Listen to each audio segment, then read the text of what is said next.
Өнөө цагт өдөр тутмын завгүй амьдрал донд олон хүн онлайнаар дэлгүүр хэсгийг илүүд үздэг болжээ. Гэхдээ онлайн худалдаа Монголд харьцангуй сүүлд нэвтэрснээс гадаад орнуудад хүргэлтийн худалдааны энэ бизнес хөгжөөд асар олон жилийг үзжээ. Өнөөдөр бид 64 настай Британий иргэн энэтхэг гаралтай Роман Шуклагийн хачиргалтай түүхийг өгүүлэх бол. Роман Шукла онлайнаар худалдан авалт хийх дуртай нэгэн. Гэхдээ түүний энэ сонирхол хэн хүнээс илүү галзууч гэж хэлж болохоор. Телевиз, сонин сэтгүүл, интернет гээд хүргэлтээр бараагаа гаргадаг онлайн дэлгүүрүүдийг хэсэх хэлбэр боловч ихэнх хүмүүс өөрийн санхүүгийн нөхцөл байдал тохируулан хүрэх хэмжээндээ л худалдан авалт хийдэг. Хэрэв танд 1 сая төгрөг байгаа бол ихэнх хүн тэр бүх мөнгөө зөвхөн хувцаснд зарцуулахгүй, харин хоол авах, унаан цуух зэрэг зориулж тодорхой хэсгийг нь хадгалах гэж хийж байна. Мэдээж худалдан авалт хийхэд мөнгө зарцуулна. Та зээлээр авч болох ч удалгүй төлбөрийг нь буцаан төлөх ёстой. Харин өнөөдрийн гол дүр болох Роман Шукла тийм зүйлд огт санаа зовдөггүй. Ямар нэг юм түүнд таалагдвал авахыг хүсвэл картны үлдэгдлээ шалгахгүй зүгээр л захиалчихдаг. Түүний энэ түүх олон нийтэд цацагдсны дараа Британд шуугиан дарсан юм. Түүний энэ хобби нь орон нутгийн хүргэлтийн ажилчдад маш их бэрхшээл учруулж байна. Бусад хүмүүс онлайнаар юм авахд хүргэлтийн ажилтан тэдний гэрт нь 1, 2 эсвэл хэдхэн багц хайрцаг хүргэдэг бол Роман Шукла өдөр болгон дор хаяж 5-аас дээш илгэмж авдаг байж. Заримдаа бүр 10-20 гаруй, зарим нь хэмжээ ихтэй том бараач байдаг. Тухайн өдрийн хүргэлтийн ажилтны ихэнх бараа нь зөвхөн Роман Шуклагийн бараа байх нь ч олон та. Роман Шуклагийн сэтгэл санаа сайхан үед хүргэлтийн ажилтан түүний барааг зөөх гэж 2 хоног дамнан зөөсөн тохиолдлууд зөөнгүй байж. Гэхдээ Роман сайн хүн хүргэлтийн залууг ганцаараа хэтэрхий удаан бараагаа буулгаж байгааг хараад өөрөө тусалдаг байж. Чухамдаа түүний бараа захиалах явдал хэдхэн тохиолдол байсангүй бүр олон жилээр үргэлжилсэн. Хүргэлтийн залуус түүнд өдөр бүр бараа хүргэх нь яг л өглөө бүр ажилдаа очиж бүртгүүлж хуруугаа уншуулдаг шиг л зүйл болсон байна. Олон ч хүргэлтийн ажилтан хожим мэлхтэй түүнийг хаа нэгтээ дэлгүүр ажилуулдаг, тийм болохоор бараагаа гэртээ татдаг байсан байх гэж боддог байсан гэжээ. Нэгэн удаа Роман Шукла өөрөө бараагаа болгож байхад нь хүргэлтийн залуу завшаан гаргаж түүнээс та дэлгүүр ажилуулдаг юм уу гэж асуужээ. Харин өнөө хэлэхдээ миний гэр бүл супермаркеттай биш ээ. Би эдгээрийг цэвэр цуглуулга хийх гэж авч байгаа юм. Дараа нь бүгдийг нь зарчихвал амьдралынхаа эцэст мөнгөний хомсдолд орохгүй гэв. Үүнийг сонссон хүргэлтийн ажилтан Роман Шуклаг өрөвдөн бодсон. Ингэж бодсон ч учиртай. Учир нь Роман Шуклагийн авдаг олон багц дээр барааны мэдээлэл ил байлаа. Тэдгээр нь ердөө хідэн ном, сонин сэтгүүл, дууны төхөөрөмж, CD зэрэг онц хэрэгцээгүй зүйлс. Нөгөө талаас нь харуул Роман Шукла байнга онлайнаар худалдан авалт хийдэг байдал нь тухайн бүсийн хүргэлтийн ажилчдад тогтвортой захиалга өгч ажилдаа байлгадаг нь сайн хэрэг байв. Гэхдээ нэг хажиргалтай зүйл бий. Бусад хүмүүс худалдан авсан зүйлээ задлахтаа баярладаг бол Роман ихэвчлэн авсан зүйлсээ онгойлгодоггүй байлаа. Нэг удаа хүргэлтийн залуу Роман Шуклагийн хэд хэдэн барааны багц дээр анхааралтай төвлөх гэсэн бичиг байгааг харав. Бараагаа хүргэснийхээ дараа тэр Романд хандан та эдгээр барааг задаж үзээд эвдэрсэн эсхийг нь шалгано хийнэ.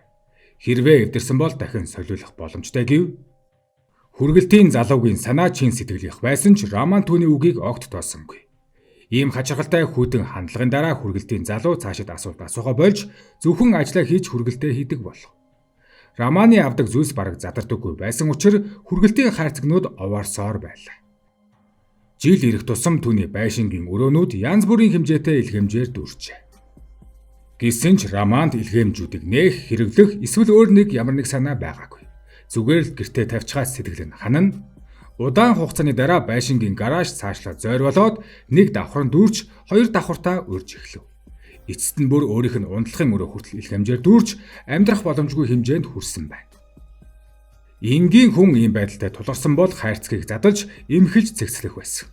Гэвч Романы хийсэн сонголт нь цэгцлэх байсангүй, харин өөр газарт нүүхээр болжээ. Дараа нь тэр шинэ байрандаа тусгайлсан орон зай бэлтгэж хүргэлтийн бараандаа зориулж байраа засав. Хашаандаач илгээмжүүдэд овоолж бүр агуулгах маягийн байгууламж болгон хувиргасан байна. Мэдээж зорилго нь цугларсан бараануудыг хадгалах. Үүнээс үзэхэд хүргэлтийн дэлгүүрийн хобби нь игэл жирийн хүний төсөөллөөс холд авсан байлаа. Харамсалтай нь тэр 64 наснда зүрхний шигдээсээр нас барсан. 2 ч удаа гэрлэж байсан ч тэр хизээч үр хүүхэдтэй болж чадаагүй. Сүүлд эхнэрээсээ салан ганцаараа амьдарч байж, тиймдээч үл хөдлөх болон бүх өмч хөрөнгийг нь оршуулгын ажлыг нь хариуцсан төрсөн дүүгийнх нь мэдэлд өгчээ. Түүний дүү задлаагүй олон бараануудаас ойр байсан 2 хайрцагыг задлаж үзэхэд энгийн ном CD биш, харин зах зээл дээр аль хэдийн ховордож дахин олдохгүй болсон хуучны ховор үнэт хүрэх зүйлүүд олноороо байжээ. Бараануудыг цааш задлаж үзэхэд хуучны ховор комик номнууд, асар ховор шуудангийн маркууд, уран зураг, эртний зоос зэрэг гарч ирв. Интернетээр заримыг нь шалгахад маш их үнд хүрэх зүйлс болох нь шууд харагдсан. Энэ мөчөд дүүн үнэхээр итгэж чадахгүй байв. Учир нь тэр ердөө хитгэн хайрцаг задлахтал ийм үнэтэй зүйлсийг олсон. Гэтэл түүнд байшин дүүрэн хайрцаг цаашлаад хид хідэн агуулгах илгээмж хүлээж байсан юм. Ингээд хөөрч тогтсон романы төрсөн дүү хайрцгуудыг задлаж эхлэв. Дараа нь тэр хуучны хөгжмийн зэвсэг хөлөг онгоцны загвар бүр маш ховордсон Marvel-ийн комикүүдийг хүртэл олов. Гэхдээ илгээмжүүд хэтэрхий их байсан тул дүүн ганцаараа зохицуулж чадахгүй байлаа. Тиймээс мэрэгжлийн баг авч цэвэрлэж ялгаж ангилуулах болсон юм. Тэд цэвэрлэгээ хийсний дараа бүгд цочирдсан байна. Нийтдээ 26 хүнийг ажилуулсан. 8 задлаж эмхлэх, 8 тоолох үүрэгтэй. Бүх баг хамтдаа бүтэн 1 сар хагасын турш ажилласны эцэст тэр уулшиг овоорсон илгээмжийг цэгцэлж чадсан юм. Үр дүнд нь 60,000 гаруй илгээмж байсныг тогтоов. Хамгийн ихнийх нь 2002 оноос эхэлж хамгийн сүүлчийнх нь 2020 он буюу нас барахынхаа өмнө хүргүүлж авч байж. Тэр нас барахаасаа 1 хоногийн өмнө ч 8 хайрцаг илгээмжийг авсан байв. Цэвэрлэгээний багийнхан илүү өргөн хүрээтэй үнэт зүйлсүүдийг олсон тэдгээрийн дунд 6,000 гаруй хуучны комикс, нэг цуглуулгын доод үнэ нь 12 фунт, мөн маш ховор дахин хэвлэгдээгүй номнууд, бүрэн цуглуулгын Marvel-ийн дүрүүд, янз бүрийн аудио хальс, видео материал, Брюс Лигийн киноны хасагдсан хэсгийн оригинал хальснууд, тоо томшгүй олон усан онгоц пуужингийн загварууд, янз бүрийн хөгжмийн зэмсэг болоод эртний эдлэл болон цахилгаан хэрэгслүүд гэх мэт. Тэдний дундаас хамгийн их анхаарал татсан 12 жирхэг гитар байлаа. Эдгээр нь энгийн гитар биш, харин 1960-аад онд үйлдвэрлэгдсэн Rickenbacker брендийн гитарууд байлаа. Тэдний аль нэг нь л гэхэд Английн жирийн нэгэн хотод байдаг байшингийн үнэтэй тэнцэж байв. Харин Романы дүү хүмүүс ярихдаа миний ах амьд байхдаа хөгжмийн зэмсгийн талаар юу ч мэддэггүй байсан. Тэгэхээр яагаад ийм их юм авдаг байсныг нь одоо ойлголоо. Ах минь үнэхээр цуглуулагч хүн байжээ гэж. Мөн тэр олон мянган илгээмжийн дотор гоёл, чимэглэл, хувцас, цүнхгээд бүгд л дахин олдохгүй ховор зүйлс байлаа. Түүнчлэн олон алдартнуудын гар үсгтэй гэрэл зургууд ч байсан бөгөөд тэдний нэг нь бүр Черчиллийн гар үсгтэй зураг байсан нь хүмүүсийг атаархалд автуулжээ. Хамгийн гайхмаар нь байшинд Германд үйлдвэрлэсэн Philipsийн 5 иж бүрэн химийн багц шинээрээ байсан. Тэдгээрийг бүгдийг нь угсарвал химийн лаборатори байгуулчих боломжтой байсан. Эхний үнэлгээгийн багцаагаар 60,000 эзүүлсэн дунджаар $5.5 сая хүрч байлаа. Ах нь насан эзлэх хүртлээр ганцаараа байсан тул энэ бүхнийг хууль ёсоор дүүн өвлөн авна. Дүүн хэдийгээр эхэндээ баяртай байсан ч түүнд нэгэн хачин гуниг эргэлзээ төржээ. Учир нь Роман энгийн нэгэн дунд сургуулийн багш байсан. Тэгвэл ийм олон үнэт зүйлсийг тэр яаж өөрийн болгож чадав? Хэдийгээр эдгээрийн ихэнх нь сүүлийн 10 хэдэн жилд үнэн нь өссөн ч энэ их зүйлсийг анх худалдан авахт нь их мөнгө орсон байх нь гарцаагүй. Тэр 2002-оос 2020 оны хооронд нийт 60,000 гаруй илгээмж худалдан авахдаа зөвхөн цалингаасаа төлсөн гэдэгт итгэх боломжгүй мэт байв. Гэхдээ дараа нь дүүгийнх нь хүсэлтээр Романы данснуудыг шалгасан бөгөөд Роман насан туршдаа хураасан мөнгөө цуглуулж эдгээрийг ямар ч зээл төлбөргүйгээр авсан болох нь тогтоогджээ. Гэхдээ Роман хоббинд автаж олон жил төвчээртэйгээр тэдгэрийг цуглуулсан боловч эцсийн үр шимийг үзэж амжилгүй нас барсан нь үнэхээр харамсалтай байв.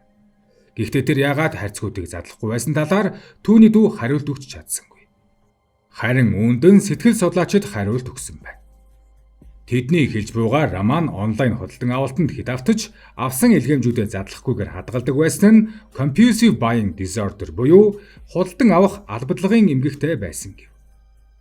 Энэхүү эмгэгийн гол шинж нь ямар нэг зүйл хармагцаа авах хүсэл төрөх бөгөөд энэ хүсэл богино хугацааны төр зүрийн бодол байлаач өөрийгөө барьж чадахгүйгээр авч өрхдөг байна. Мөн hoarding disorder буюу альва зүйлсийг хураах эмгэгтэй байсан байна. Эрдэмтдийн хийсэн судалгаагаар хураах эмгэгтэй хүмүүс янз бүрийн зүйлийг цуглуулдаг байна. Зарим нь хувцас, зарим нь хоол хүнс, зарим нь бүр амтан хүртэл цуглуулан хураадаг гэв. Энэ нь эгэлж ирэх хүнд үнэхээр гайхмар санагдана. Тэгвэл яагаад ийм зан төлөвтэй болдог вэ? Нэгдүгээрт мэдээллийг боловсруулах чадварын хомсдол. Хураагчид альва зүйлсийг ангилж эмхлэхэд маш их хүндрэлтэй байдаг байна. Жишээ нь өрөөнд жимс, хоол, ахуйн хэрэглээгээд холилдсон байвал энгийн хүн шууд эмхэлж жимсийг жимстэй, хоолыг хоолтой ангилах байсан. Харин хураагчид ийм ангилах ухамсаргүй. Хоёрт хайх арга барил өөр. Энгийн хүн ямар нэг зүйл хайхтаа зохион байгуулалтын дагуу хайдаг. Жишээ нь хувцас шкафнаас жолооны өмнөлхөө түрвчнээс. Харин хураагчид логикгүйгээр юмыг хайдаг нь хаанч хамаагүй юмаа тавьдагтай нь холбоотой. Харин 3 дугаарт хураахын таашаал. Тэдэнд хамгийн чухал нь эзүүлсийг эзэмших мэдрэмж байдаг. Харин дотоод хэрэглээ ашиг тус нь 2 дугаар асуудал болдог. Ингээд түүний сэтгэл зүйн эмгэгүүдийн далаар Британийн судлаачид гаргаж ирэн олон нийтэд танилцуулсан юм. Харин эцэст нь таны ойр орчинд хэрэгтэй хэрэггүй онлайн худалдаанд автсан хүмүүс хэр ихсэж байна вэ?